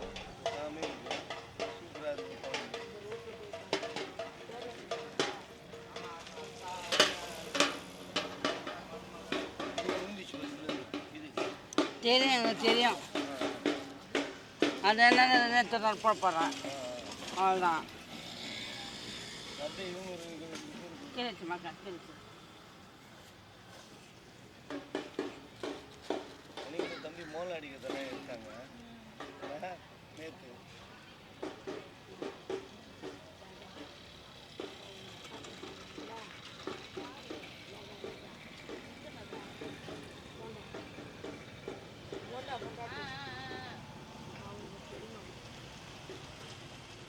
வெளியே சமூகங்களில் நார்மலாக வந்து சந்திக்கிற ஆட்களில் ஒரு வேளை பேச்சு வாக்கில் அவங்க எங்கள் கம்யூனிட்டி அப்படின்னு தெரிஞ்சிச்சுன்னா அதுக்குள்ளே போய் வேணுக்குனே ஒட்டிக்கிறது, எங்களை நாங்களே வந்து அடையாளப்படுத்திக்கிறதுன்ற மாதிரியான இந்த நிகழ்வு இது பண்ணதில்லை. இது பண்ணுறதுக்கு எனக்கு பெரிய உடன்பாடும் கிடையாது. ஏன்னா இந்த எங்கள் மேலே இந்த பூசப்பட்டிருக்கிற அந்த வர்ணத்தை துடைக்கணுன்றது தான் என்னோட பர்சனலாக என்னோட நோக்கமே தவிர, அது மாதிரி இன்னொருத்தங்க கூட போய் சேர்ந்துக்கிட்டு அதை இன்னொரு பெரிய ஒரு பாண்டாக க்ரியேட் பண்ணுறதோ இல்லை அது ஒரு பெரிய கேங்கை ஆர்கனைஸ் பண்ணுறதோ அதில் எந்த ஒரு பயனும் இல்லை. போகிற போக்கில் வந்து நார்மலாக அதை விட்டு வெளியே போகிறதுக்கான முயற்சிகள் தான் எப்பயுமே இருக்கும். ஸோ ஒரு திருமணம்னு பண்ணால் கூட அது கலப்பு திருமணமாக இருக்கணுன்ற மாதிரியான விருப்பம் இருக்குது. எங்கள் வீட்லேயே அது உதாரணத்துக்கு நடந்திருக்கு. எனக்கு 2 அண்ணன் 2 அக்கா, அதில் 3 பேர் வந்து கலப்பு திருமணம் பண்ணிட்டாங்க. ஆனால் கலப்பு திருமணம் பண்ணி அவங்களோட குழந்தைகள் எல்லாருமே வேறு ஜாதிகளாக அவங்களுக்கு சர்டிஃபிகேட் அந்த மாதிரி வாங்கியிருக்காங்க. நாளை பின்ன நம்ம பட்ட கஷ்டத்தை வந்து அடுத்த தலைமுறையும் படம் வேணாம் அப்படின்றதுனால தான் அந்த மாதிரி மாற்றி போகிறாங்கன்றது நம்ம இந்த இடத்துல புரிஞ்சுக்கணும்.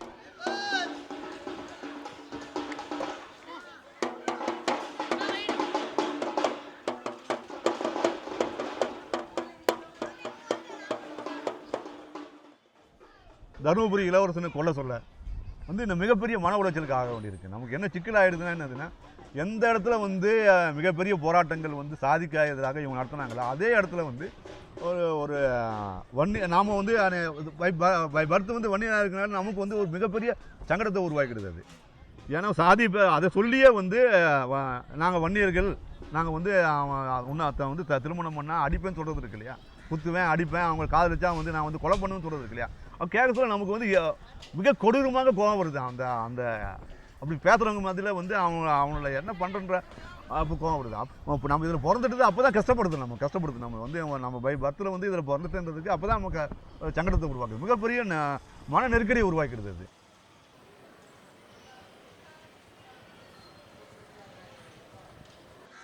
என்னுடைய திருமணம் வைதிக திருமணமாக நடந்தது. என்னுடைய மகள் திருமணம் வைதிக முறையில் தான் நடந்தது. ஏன்னா அங்கே என்னுடைய திருமணங்கிறது நான் மட்டும் இல்லை, என் மனைவி சார்ந்தது, எங்கள் அப்பா அம்மா சார்ந்தது, மனைவியோட தந்தை தாய் சார்ந்தது. அவங்கள இருக்கும்போது we have to compromise, we have to come to your point. Otherwise complete ரெபல்லாக இருக்கணும். எனக்கு வந்து முரண்பட்டு வெடித்து முட்டைக்குள்ளேருந்து வெடித்து வருகிற குஞ்சாக தான் பிடிக்குமே தவிர முட்டை உடைத்து வருகிற பிடிக்காது.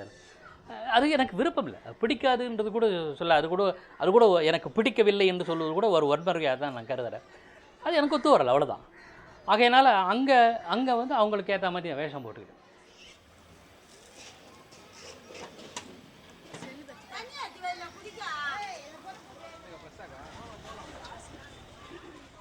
நான் யாரையும் நான் சந்திக்கிறப்ப நீங்கள் என்ன ஜாதி அப்படின்னு பாராட்டிக்கிட்டது ஊர்லேயும் சரி இங்கேயும் சரி அந்த மாதிரி விஷயத்தோடு நான் இது பண்ணிக்கிட்டது கிடையாது.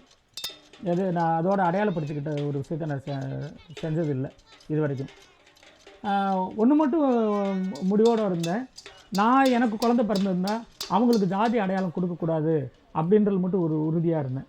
அதனால் நான் என்னோடய 2 பசங்களை ஸ்கூலில் சேர்க்குறப்ப அதில் வந்து அந்த நீங்கள் ஜாதி மதம்ன்ற இடத்துல வந்து நான் நில்லுன்னு தான் போட்டேன். அதுக்கு வந்து அந்த ஸ்கூல் பிரின்ஸிபால் அதை ஒத்துழைச்சு அவங்க அக்செப்ட் பண்ணாங்க. இந்தியன்ன்ற ஒரே காலத்தை தவிர வேறு எதையும் நான் ஃபில்லப் பண்ணல.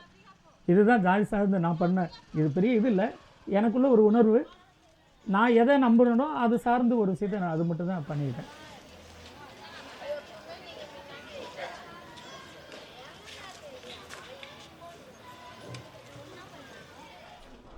திருமணன்ற அந்த இதிலேருந்து வெளியே வந்ததுக்கப்புறமே நான் ரொம்ப ஃப்ரீயாக ஃபீல் பண்ணுறேன். அதில் இருக்கிற வரைக்கும் அந்த இது அது சொல்கிற மாதிரியெல்லாம் அதுக்குன்னு ஒரு இன்ஸ்டியூஷன் இருக்குது, அதுக்குன்னு ஒரு ரூல்ஸ் அண்ட் ரெகுலேஷன்ஸ் இருக்குது. இந்த இதில்னா வந்து இப்படி தான் இருக்கணும், இந்த பண்டிகை தான் நாம் கொண்டாடணும், இந்த பண்டிகைக்கு இதெல்லாம் செய்யணும், இவங்க இதெல்லாம் செய்வாங்கன்ற அந்த மாதிரியான ஒரு இதில் இருக்கிற வரைக்கும் ஜாதின்றது வந்து விட்டுட்டு வெளியே வர முடியாது. என்றைக்கு நான் வந்து அந்த கல்யாணன்றதையும் அந்த இதையும் பிரேக் பண்ணிவிட்டு வெளியே வந்தனோ அதுக்கப்புறம் தான் வந்து ஒரு பேர்ட்ஸ் ஐ வியூ மாதிரி நிறைய விஷயங்களை நான் பார்க்குறேன். அது வரைக்கும் ஒரு குறுகிய வட்டத்துக்குள்ளே, அது வரைக்கும் எனக்கு தெரிஞ்சதெல்லாம் இந்த ஃபேமிலி ஃபங்க்ஷன், இந்த சீமந்தம் பண்ணும்போது இதை பண்ணுவாங்க, கல்யாணம்னா இப்படி பண்ணுவாங்க, இவங்க இந்த மாதிரி இருப்பாங்க நம்ம இதில் அப்படின்ற மாதிரி அந்த அளவுக்கு தான் இருந்தேன், அப்படி தான் வாழ்ந்திருக்கேன். அதுலேருந்து வெளியே வந்ததுக்கப்புறம் தான் வந்து இதெல்லாம் வெளியே இருந்து பார்க்குற ஒரு சான்ஸ் எனக்கு கிடச்சிது. அதுக்காக வந்து அம்மா அப்பாலாம் வந்து ஓரளவுக்கு சப்போர்ட் பண்ணாங்க. நாம் அவளுக்கு அட்வைஸ் பண்ண நம்ம இதுதான் வாழ்க்கை அப்படின்னு நம்ம சொல்ல இது வந்து ஃபெயிலியர் ஆகிடுச்சு. நம்ம சொல்கிறோம் இது நல்லதுன்னு சொல்லி வளர்த்த ஒரு இது வந்து ஃபெயிலியர் ஆகிடுச்சு. அப்போ அந்த சிஸ்டமில் ஏதோ தப்பு இருக்குல்ல அப்படின்றது வந்து அப்பா அம்மாக்கிட்டேயும் நான் வந்து எப்பவுமே நான் சண்டை போட்டிருக்கேன். நீ சொன்னதெல்லாம் தான் நான் செஞ்சுருக்கேன், நீ சொன்ன மாப்பிள்ளையே தான் நான் கல்யாணம் பண்ணிட்டேன், நீங்கள் சொன்ன படிப்பையே தான் நான் படித்தேன், அப்ளிகேஷன் கூட நீங்கள் தான் ஃபில் பண்ணீங்க பிஎஸ்சி படிக்கும்போது, எல்லாமே நீங்கள் சொன்ன மாதிரியே செஞ்சேன், ஆனால் எனக்கு லைஃப் மட்டும் ஏன் சரியாக அமையலை அப்படின்னு கேட்கும்போது அவங்க ரொம்ப ஹர்ட் ஆகுறாங்க.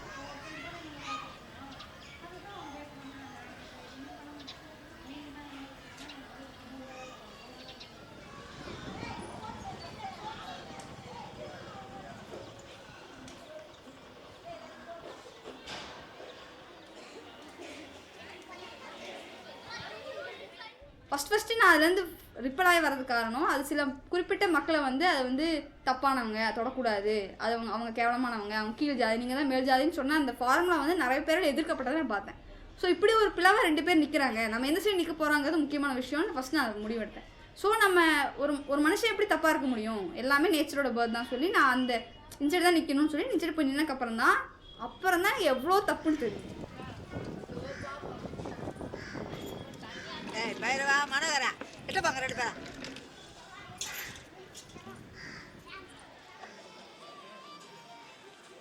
நான் கதவெல்லாம் மூடிட்டு ஓஷோ படிக்க ஆரம்பிச்சிட்டேன்.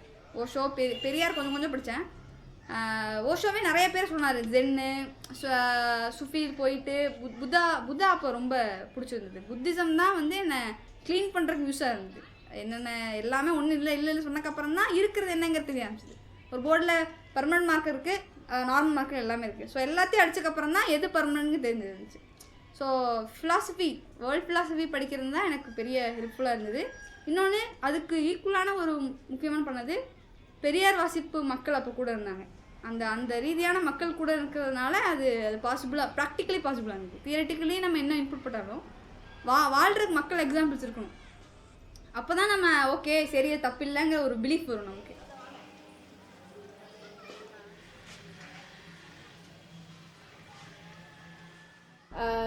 ஒவ்வொருத்தங்களுக்கு அந்த திறமைன்னு சொல்ல முடியாது, அந்த மாதிரியான ஒரு விஷயம் இருக்குது. ஸ்லாங்கை வச்சே வந்து நீ இந்த ஜாதி தான் அப்படின்னு வந்து சொல்லிடுவாங்க. ஸோ நான் பேசுகிற டோனில் வந்து நான் நியூட்ரலாக தான் இருக்கேன் அப்படிங்கிற மாதிரி நான் ஒரு கான்ஷியஸ்னஸோட பேசுவேன் புதுசாக யாராவது பார்க்கும்போது.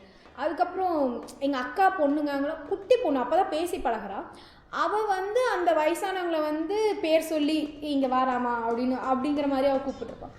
நான் வந்து அப்போ வந்து அக்காட்ட சொன்னேன், நீ ஏன் இப்படி சொல்லி கொடுக்குற, சின்ன குழந்தைக்கு நீ தானே சொல்லிக் கொடுக்கணும், படித்தவ தானே நீ, நம்ம அப்பா அம்மா தான் அப்படி இருக்காங்கன்னா நீயும் ஏன் அப்படி சொல்லி கொடுக்குற, ஒழுங்காக பாட்டின்னு கூப்பிட சொல்லித்தா அப்படிங்கிற மாதிரி நான் சொன்னால் கேட்குற. அப்போ அக்கா அந்த மாதிரி உங்களால் முடிஞ்ச அளவுக்கு கொஞ்சம் மாற்றிக்க பாருங்க அப்படிங்கிற மாதிரி.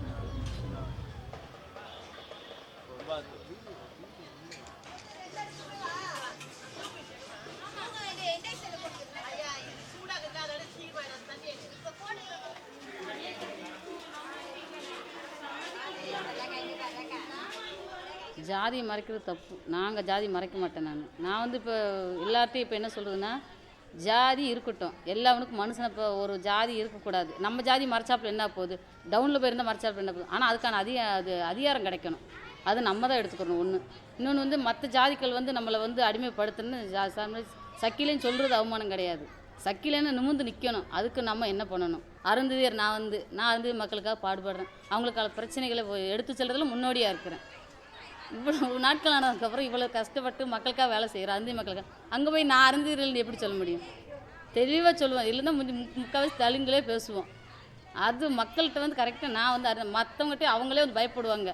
நீங்கள் யாருமான்னு, ஐயோ அக்கா நான் நம்மாள், நீங்கள் பயப்படவே வேண்டாம் முந்தைய அது அப்படின்னு தான் சொல்லுவேன். அதே இது வேறு யார் வந்தாலும் நாங்கள் வந்து அருந்ததியர், நாங்கள் வந்து இந்த சமூகத்தில் வந்து வேலை செய்கிறோம். அப்படி எந்த ஒரு ஆளுக்கும் நாங்கள் சொல்லத்தான் செய்வேன். என்னோடய ஜாதி நான் சொல்லத்தான் செய்வேன்.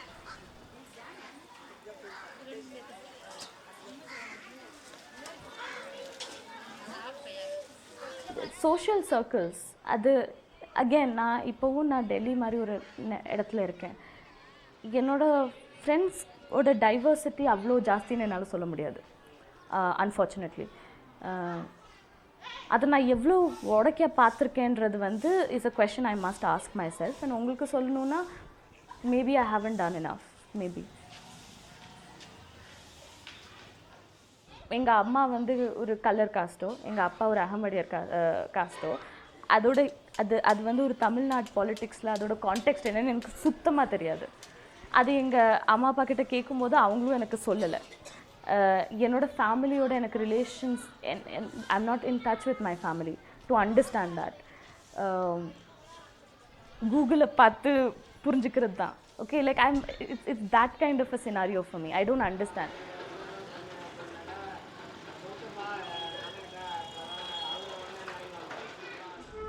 என்னோடய பொண்ணுக்கு வந்து மாப்பிள்ளை பார்க்குறேன். அந்த மாப்பிள்ளை பார்க்கும்போது வந்து பார்த்திங்கன்னா, இந்த ஜாதியில் கொஞ்சம் படித்து ஒரு அரசு உத்தியோகமோ இல்லை உயர்ந்த உத்தியோகமோ ஒரு கம்ப்யூட்டர் இன்ஜினியர் இந்த மாதிரி வேலைக்கு போனவங்க வந்து தாங்கள் வந்து இந்த ஜாதியை தொழிலே செய்யக்கூடாது, செய்யாத வீட்டில் தான் பொண்ணு எடுக்கணும் அப்படின்ற ஒரு சூழலில் கருதுகிறாங்க. ஒன்று அவங்க வந்து கேட்கும்போதே வந்து நீங்கள் இந்த என்ன வேலை செய்கிறீங்க அப்படின்னாங்க. ஓப்பனாக வந்து நான் இல்லைங்க பியூட்டி பார்லர் சலூன் கடை தான் வச்சுருக்கேன் அப்படின்னு சொன்ன உடனே இல்லை எங்களுக்கு அப்படி வேணாம், யாராவது ஒரு வேலை பார்க்குறக்கூடிய இடத்துல இருக்கக்கூடிய பொண்ணு, ஏங்க நீங்கள் கட்ட போகிறது என்னோடய மகளை தான் கட்ட போகிறீங்க, ஆனால் நீங்கள் எதுக்கு என்னோடய தொழிலை பற்றி பேசுகிறீங்க அப்படின்னு சொல்லி கேட்டால் நாளைக்கு வந்து அது எங்களுக்கு பாதிப்பு ஏற்படும் அப்படின்னு சொல்லி சொல்கிறாங்க. அப்போ வந்து ஜாதியை வந்து ஒரு சில பேர் மறைச்சு தன்னை வந்து ஒரு உயர்ந்தவனை காமிச்சிக்கிற மாதிரி தான் எல்லாருமே நினைக்கிறாங்க. நான் எந்த இடத்துலையுமே வந்து என்னோடய ஜாதியை நான் மறைக்க விரும்பலை. நான் எந்த இடத்துலையுமே தைரியமாக சொல்கிறதுக்கு விரும்புகிறேன். இது என்னோடய திருமணத்திலேயே வந்து நான் கலப்பு மனம்ன்ற காட்டிலும் ஜாதியை மறுப்பு திருமணம் பண்ணாது. ஏன்னா எங்கள் அம்மா வந்து சிறு வயதிலேருந்தே கம்யூனிஸ்ட் கட்சியில் அவங்க வந்து ஒரு பதவியில் இருந்ததுனால எனக்கு வந்து இந்த ஜாதிய விஷயங்கள் இதுகள் மேலே அவ்வளோ இதில் நான் தைரியமாக எதையும் ஃபோர்ஸ் பண்ணுவேன். நான் எவ்வளோ கூட்டமாக இருந்தால் கூட நான் இன்னும் இதை காட்டிலும் தாழ்த்தப்பட்ட ஜாதின்னு சொல்லக்கூட நான் தயாராக இருக்கேன். எனக்கு அதை பற்றி பயமோ அச்சமோ கிடையாது.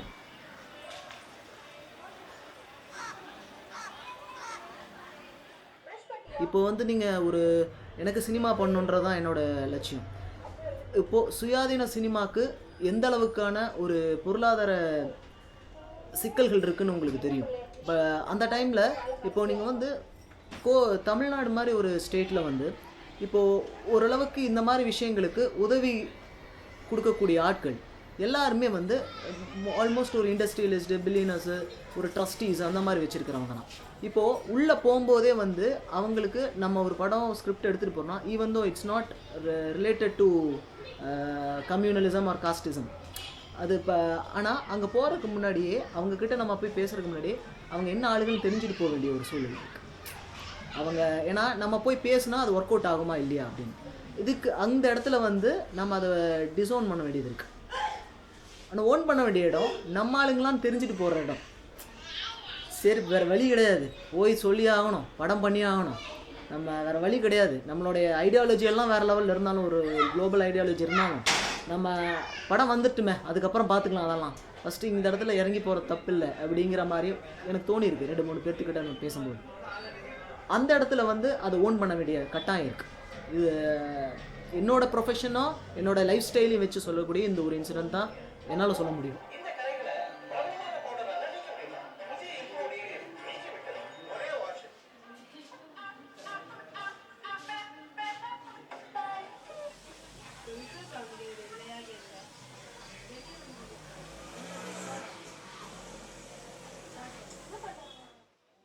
இந்த ஊரில் நான் எழுத்தாளராக வர்றதுக்கான காரணம் முதல் அந்த ஜாதிய கட்டமைப்பு. இந்த ஜாதிய கட்டமைப்பு எப்படி இருக்கிறது என்பதை பற்றி சமீபத்தில் 2014 நடந்த ஒரு சம்பவம்.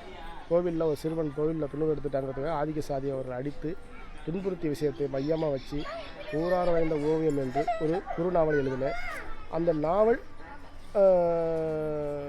ஆதிக்க சாதிக்காரர்கள் படித்து விட்டு இங்கே இருக்கக்கூடிய தலித்து மக்களை எனக்கு எதிராக தூண்டி விட்டாங்க. உங்களை பற்றி தப்பாக எழுதியிருக்கிறாங்க, இவரை அடித்து ஊரை விட்டு வரட்டு, இது வந்து ரொம்ப நம்ம ஊருக்கு மரியாதை போச்சு, மானம் போச்சு, நம்மளாம் இருக்கக்கூடாது, அவளை ஊரை விட்டு வரட்டுன்னு ஒரு கட்டமைப்பை ஏற்படுத்தி இந்த தலித்து மக்களே நம்மளை ஊரை விட்டு ஒதுக்கி வச்சாங்க. அதுக்கு பிறகு நம்ம மேலே பொய்யான புகாரை கொடுத்து எங்கள் மேலே இன்ன வரைக்கும் வழக்கு பதிவு செய்யப்பட்டிருக்கு. எங்கள் அம்மா, அப்பா, என் மனைவி 4 பேர் மேலே வழக்கு இருக்குது. எங்களை இன்ன வரைக்கும் பிணையில் எடுக்கிறது கூட எங்களுக்கு ஆள் இல்லை.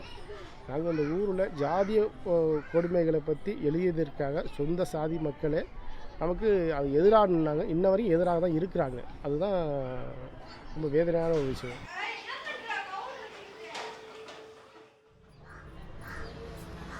அமைப்பு சார்ந்து எங்க நான் இதை ஏன் சொல்கிறேன்னா, வழியை சேர்த்துவதாக நீங்கள் தயவு செய்து புரிஞ்சுங்க. ஏன் இதை சொல்ல வேண்டி இருக்குன்னா, முற்போக்கான அமைப்புகள் இருக்குதுன்னு சொல்ல வந்தேன். எந்த கூச்சமும் இல்லாமல் ஏன் சொல்கிறேன்னா, பெரியாரையும் அம்பேத்கரையும் மார்க்சியம் என்று இந்த ஜாதிகளுக்கு எதிராக நிற்கிற ஒரு அமைப்பும், ஜாதி பார்க்கக்கூடாது என்று நினைத்த ஒரு அமைப்புக்குள்ளும் நம்ம வந்ததுக்கு பிறகு உள்ளபடியே மேம்படுகிறோம். இந்த அமைப்புகளெல்லாம் பொய்யான அமைப்புகள் அல்ல, இவை நம்மை மேம்படுத்துகிற அமைப்பாக இருக்கிறோம். இந்த அமைப்பில் வந்து ஒரே நன்மை, எங்கள் 8 பேர் கூட பிறந்தவங்க இன்றைக்கும் என் தங்கையை என்னுடைய குடும்ப உறவாக பாய கற்றுக் கொடுத்தேன். நான் என்னுடைய வீட்டினுடைய எல்லா விசேஷம் சொல்கிறோம்ல, என்னுடைய சிறப்புகள் விழாக்களுக்கு நான் அவர்களை கூப்பிட்றேன். தங்கை குடும்பம் வருது, அவங்க என்ன கூப்பிட்றாங்க, நான் போகிறேன். மற்றவர்கள் சேராமல் போனதற்கு என்ன காரணம், இப்படி ஒரு மனப்பக்குவத்துக்குள்ளே அவங்க ஆள்படணும். அப்போ எனக்கு இன்றைக்கி என்னுடைய தங்கை ஜாதி மாதிரி திருமணம் பண்ணால் கூட என் தங்கை இன்னும் ஜாதி பார்க்காமல் உள்ளபடியே தங்கையாக பார்த்தேன், மாப்பிள்ளையாக பார்த்தேன். அதையே பேர் சொல்லி அவங்கள நம்ம குடும்ப விழாவுக்கு அழைக்கிற இந்த பக்குவத்தை தான் எனக்கு கொடுத்துருக்குது.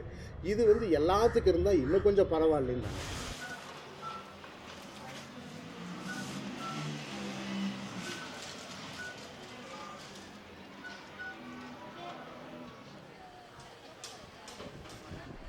ஒரு கல்வி, அப்புறம் உடை, அப்புறம் வந்து கோயில் ஆலய நுழைவு, அதெல்லாம் மறுக்கப்பட்ட சாதியிலிருந்து வந்து இப்போ வந்து ஓரளவுக்கு வந்து, ஓரளவுக்கு இல்லை என்னோட சாதி, ஓரளவுக்கு வந்து பொருளாதார நிறைவில் வந்து தமிழகத்தில் ஒரு முக்கிய சாதியாக இருக்காங்க அப்படிங்கிற, அதில் நானும் ஒரு பார்ட்டாக இருக்கேன் அப்படிங்கிற அந்த பெருமிதம் இருக்கு. மற்றபடி வந்து அந்த பெருமிதம் மட்டும் போதுமா? அப்படிங்கிறது என்னன்னா வந்து என்னைய வந்து இன்னொருத்தர் வந்து ஆதிக்கம் செலுத்துறது அதுக்கான எதிர்ப்பு அது ரொம்ப முக்கியமானது. இருந்தாலும் உனக்கு கீழே நீ எப்படி இருக்கணும்னா நீ எப்படி ட்ரீட் பண்ற